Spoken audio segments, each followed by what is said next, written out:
Harry Potter and the Sorcerer's Stone, Chapter 4, The Keeper of the Keys. Written by J.K. Rowling, read and edited by Samantha Zamora.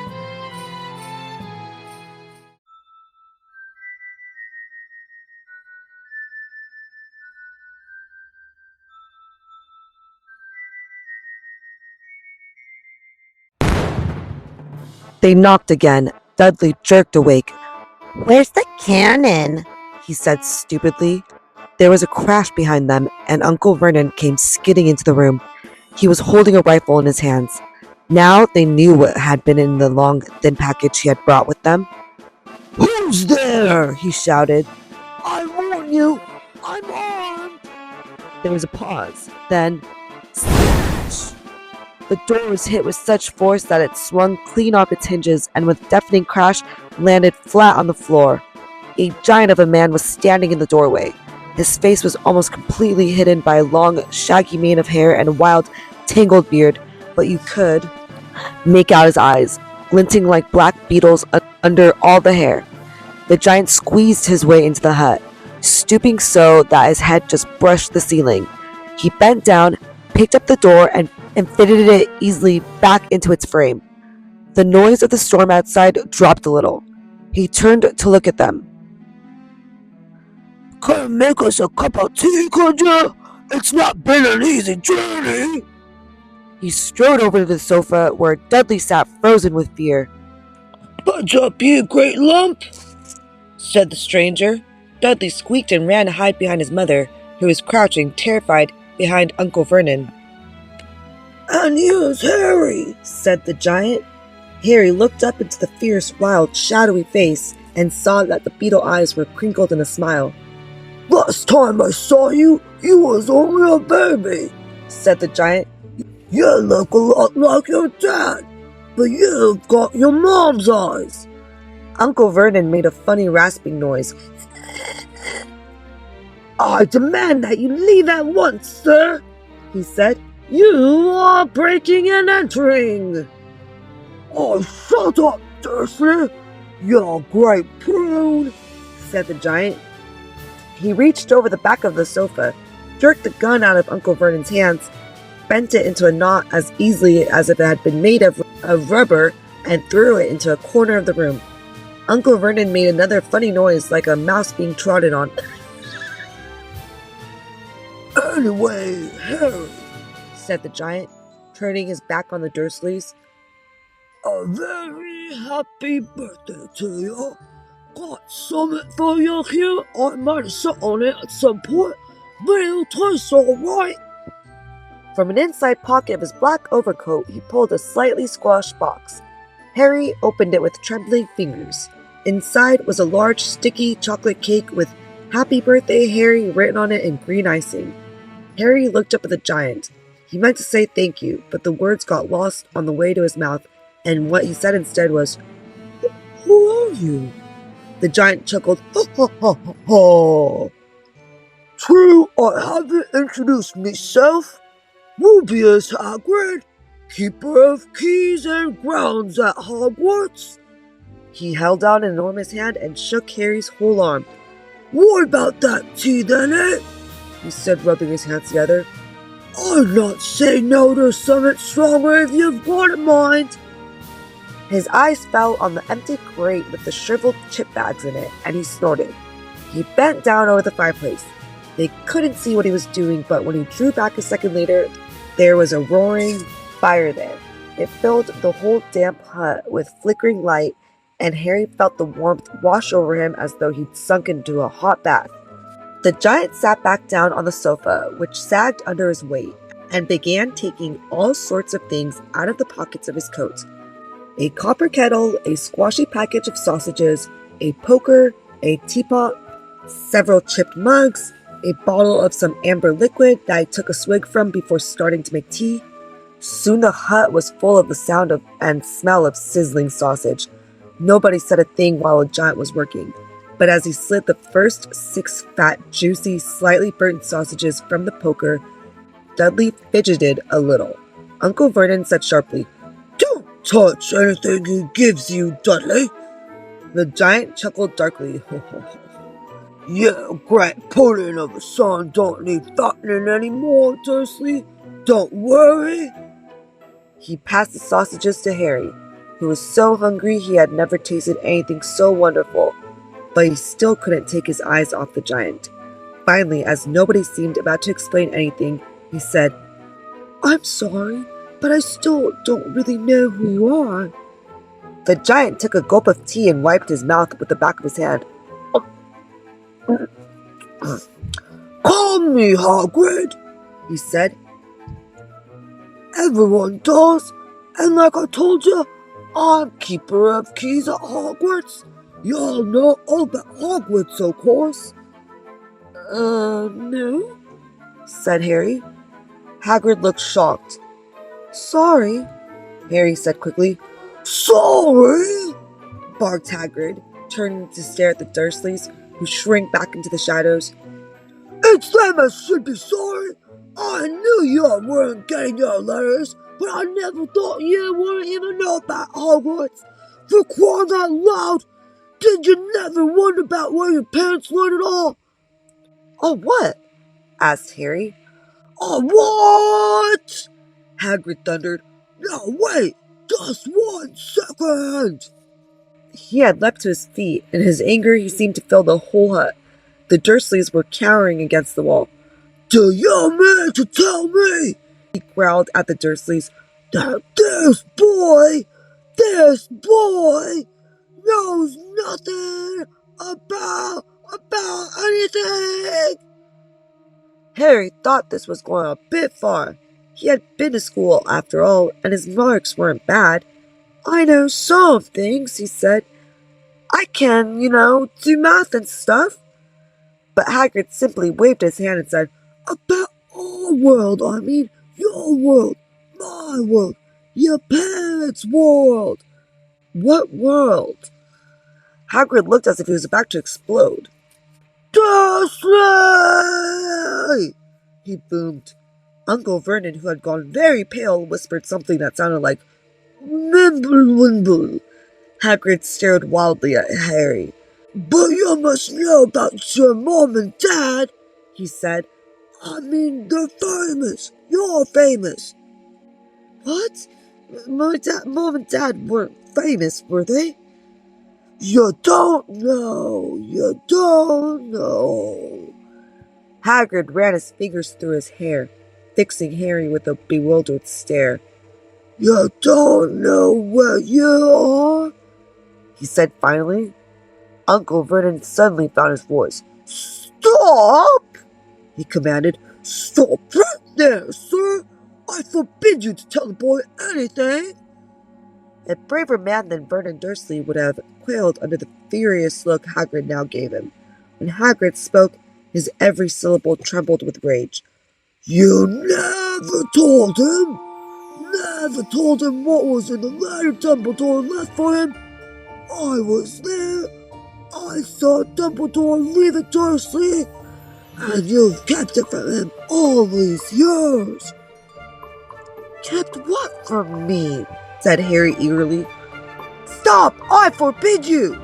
Yelled Uncle Vernon in panic. Aunt Petunia gave a gasp before. Oh, go boil your heads, both of you, said Hagrid. Harry, you're a wizard. There was a silence inside the hut. Only the sea and the whistling wind could be heard. I'm a what? Gasped Harry. A wizard, of course, said Hagrid, sitting back down on the sofa, which groaned and sank even lower. And a thumping good one, I'd say, once you've been trained up a bit. With a mom and dad like yours, what else would you be? And I reckon it's about time you read your letter. Harry stretched out his hand at last to take the yellowish envelope, addressed in emerald green to Mr. Harry H. Potter. The floor, hut on the rock, the sea. He pulled out the letter and read, Hogwarts School of Witchcraft and Wizardry. Headmaster Albus Dumbledore, Order of Merlin, First Class, Grand Sorcerer, Chief Warlock, Supreme Mugwump, International Confederacy of Wizards. Dear Mr. Potter, we are pleased to inform you that you have been accepted at Hogwarts School of Witchcraft and Wizardry. Please find enclosed a list of all necessary books and equipment. Term begins on September 1st. We await your owl by no later than July 31st. Yours sincerely, Minerva McGonagall, Deputy Headmistress. Questions exploded inside Harry's head like fireworks, and he couldn't decide which to ask first. After a few minutes, he stammered, "What does it mean? They await my owl." "Galloping Gorgons, that reminds me," said Hagrid, clapping a hand to his forehead with enough force to knock over a cart horse, and from yet another pocket inside his overcoat, he pulled an owl. A real live, rather ruffled-looking owl, a long quill and a roll of parchment. With his tongue between his teeth, he scribbled a note that Harry could read upside down. "Dear Professor Dumbledore, giving Harry his letter, taking him to buy his things tomorrow. Weather's horrible. Hope you're well, Hagrid." Hagrid rolled up the note, gave it to the owl, which clamped it in its beak, went to the door, and threw the owl out into the storm. Then he came back and sat down as though this was as normal as talking on the telephone. Harry realized his mouth was open and closed it quickly. "Where was I?" said Hagrid, but at that moment, Uncle Vernon, still ashen-faced, but looking very angry, moved into the firelight. "He's not going," he said. Hagrid grunted. "I'd like to see a great muggle like you stop him," he said. "A what?" said Harry, interested. A muggle," said Hagrid. "It's what we call non-magic folk like them. And it's your bad luck.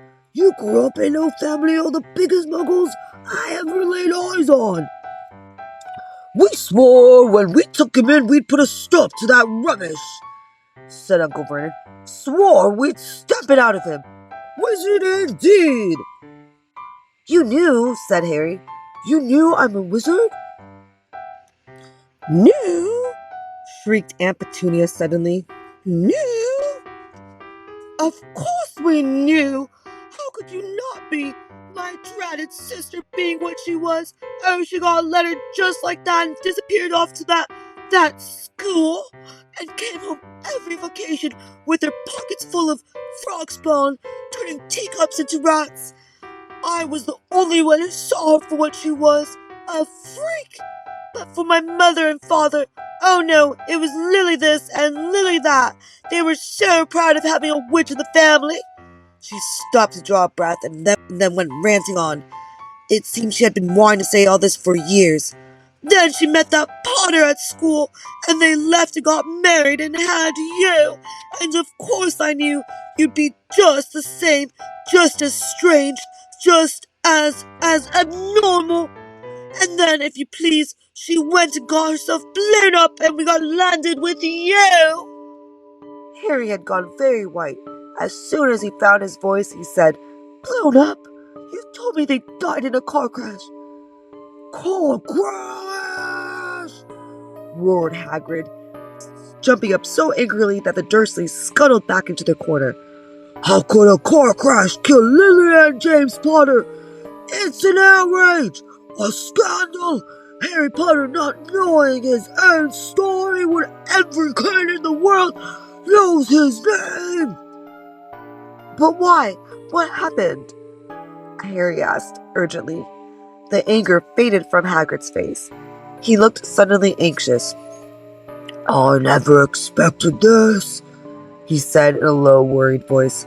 "I had no idea when Dumbledore told me there might be trouble getting hold of you, how much you didn't know.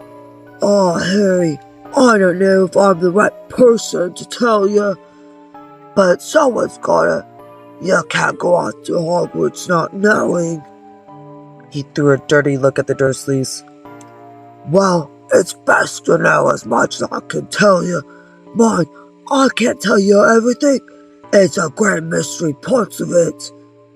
He sat down, stared into the fire for a few seconds, and then said, "It begins, I suppose, with a person called, but it's incredible. You don't know his name. everyone in our world knows. Who? Well, I don't like saying the name if I can't help it. No one does. Why not? Gulping gargoyles. Harry, people are still scared. Blimey, this is difficult. See, there was this wizard who went bad. As bad as you could go. Worse than worse. His name was... Oh, Hagrid gulped, but no words came out. Could you write it down? Harry suggested. No, can't spell it. All right. Voldemort. Hagrid shuddered. Don't make me say it again. Anyway, this wizard, about 20 years ago now, started looking for followers. Got him too. Some were afraid. Some just wanted a bit of his power, 'cause he was getting himself power. Alright? Dark days, Harry. Dark days. Didn't know who to trust. Didn't dare get friendly with strange wizards or witches. Terrible things happened. He was taken over. Of course, some stood up to him, and he killed them horribly. One of the only safe places left was Hogwarts. Reckon Dumbledore's the only one you know who was afraid of. Didn't dare try taking the school. Not just then, anyway. Now your mom and dad were as good at witch and wizard as I ever knew. Head boy and girl at Hogwarts, and that day, suppose the mystery is why you know who never tried to get him on his side before. Probably knew they were too close to Dumbledore to want anything to do with the dark side. Maybe he thought he could persuade him. Maybe he just wanted him out of the way. All anyone knows is he turned up in the village where you was all living on Halloween 10 years ago. You was just a year old. He came to your house and Hagrid suddenly pulled out a very dirty, spotted handkerchief and blew his nose with a sound like a foghorn. Sorry, he said, but it's that sad. You, your mom and dad, and nicer people you could find anyway. You know who killed him. And this is the real mystery of the thing, he tried to kill you too. Wanted to make a clean job of it, I suppose. Or maybe he just liked killing by then. But he couldn't do it. Never wondered how you got that mark on your forehead. That was no ordinary cut. That's what you get when a powerful, evil curse touches you. Took care of your mom and dad and your house even. But it didn't work on you. And that's why you're famous, Harry. No one ever lived after he decided to kill them. No one except you. And he killed some of the best witches and wizards of the age. The kids, the bones, the pre-wits, and you was only a baby. And you lived. Something very painful was going on in Harry's mind. As Hagrid's story came to a close, he saw the blinding flash of green light more clearly than he had ever remembered it before. And he remembered something else. For the first time in his life, a high, cold, cruel laugh.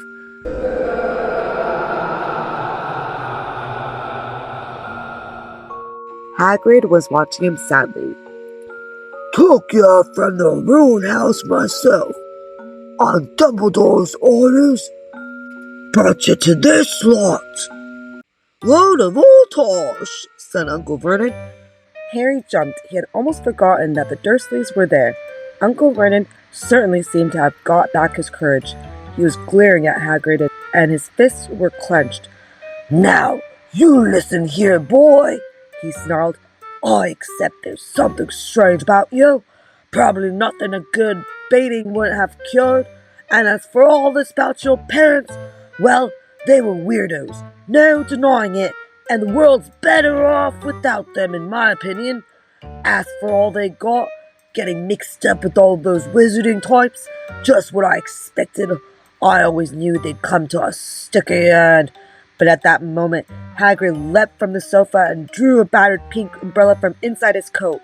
Pointing this at Uncle Vernon like a sword, he said, "I'm warning you, Dursley. I'm warning you. One more word."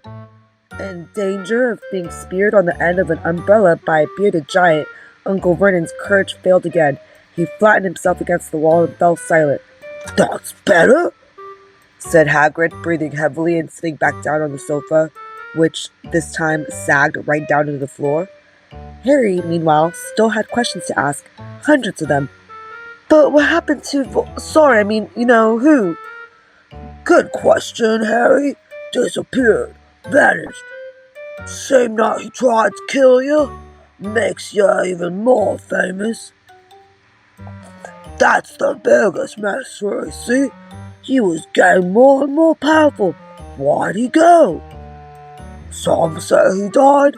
Codswallop, in my opinion. Don't know if he had enough human left in him to die.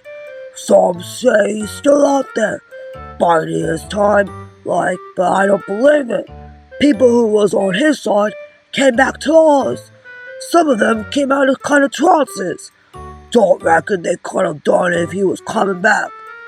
Most of us reckon he's still out there somewhere, but lost his powers. Too weak to carry on. 'Cause something about you furnished him, Harry. There was something going on that night he hadn't counted on. I don't know what it was. No one does. But something about you stumped him, all right?" Hagrid looked at Harry with warmth and respect blazing in his eyes. But Harry, instead of feeling pleased and proud, felt quite sure there had been a horrible mistake. A wizard? Him? How could he possibly be? He'd spent his life being clouded by Dudley and bullied by Aunt Petunia and Uncle Vernon. If he was really a wizard, why hadn't they been turned into warty toads every time they tried to lock him in his cupboard? If he'd once defeated the greatest sorcerer in the world, how come Dudley had always been able to kick him around like a football? "Hagrid," he said quietly, "I think you must have made a mistake. I don't think I can be a wizard." To his surprise, Hagrid chuckled. "Ha ha ha ha ha ha ha. Not a wizard, eh? Never made things happen when you was scared or angry?" Harry looked into the fire. Now he came to think about it. Every odd thing that had ever made his aunt and uncle furious with him had happened when he, Harry, had been upset or angry. Chased by Dudley's gang, he had somehow found himself out of the reach, dreading going to school with a ridiculous haircut. He managed to make it grow back, and the very last time Dudley had hit him, hadn't he got his revenge? Without even realizing he was doing it, hadn't he set a boa constrictor on him? Harry looked back at Hagrid, smiling, and saw that Hagrid was positively beaming at him. "See?" said Hagrid. "Harry Potter, not a wizard. You wait. You'll be right famous at Hogwarts." But Uncle Vernon wasn't going to give in without a fight. "Haven't I told you he's not going?" he hissed. "He's going to Stonewall High, and he'll be grateful for it. I've read those letters, and he needs all sorts of rubbish. Spellbooks and wands, and he wants to go. A great muggle like he won't stop him," growled Hagrid. "Stop Lily and James's Potter's son going to Hogwarts? You're mad! His name's been down ever since he was born. He's off to the finest school of witchcraft and wizardry in the world. 7 youngsters of its own sort for a change, and he'll be under the greatest headmaster Hogwarts ever had. Albus stumbled. I am not paying for some crackpot, old fool, to teach you magic tricks! Yelled Uncle Vernon, but he had finally gone too far. Hagrid seized his umbrella and rolled it over his head. Never! He thundered. Insult Albus Dumbledore in front of me! He brought the umbrella swishing down through the air to point at Dudley. There was a flash of violet light, a sound like a firecracker, a sharp squeal, and the next second, Dudley was dancing on the spot with his hands clasped over his fat bottom, howling in pain. When he turned his back on them, Harry saw a curly pig's tail poking through a hole in his trousers. Uncle Vernon roared. Pulling Aunt Petunia and Dudley into the other room, he cast one last terrified look at Hagrid and slammed the door behind them. Hagrid looked down at his umbrella and stroked his beard. "Certainly I lost my temper," he said ruefully, "but it didn't work anyway. I meant to turn him into a pig. But I suppose he was so much like a pig anyway, there wasn't much left to do." He cast a sideways look at Harry under his bushy eyebrows. "Be grateful if you don't mention that to anyone at Hogwarts," he said. "I'm, not supposed to do magic, strictly speaking. I was allowed to do a bit to follow you and get your letters to you and stuff.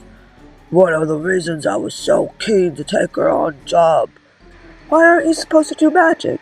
asked Harry. Well, I was at Hogwarts myself, but I, got expelled, to tell you the truth. In my third year, they snapped me wand in half and everything. But Dumbledore let me stay on as gamekeeper. Great man, Dumbledore." "Why were you expelled?" "It's getting late, and we've got lots to do tomorrow," said Hagrid loudly. "Gotta get up to town, get all your books and that." He took off his black coat and threw it to Harry. "You can keep under that," he said. "Don't mind if it wriggles a bit. I think I still got a couple of dormice in one of the pockets." End of chapter 4. Also, I really want to apologize for taking so long adding this video.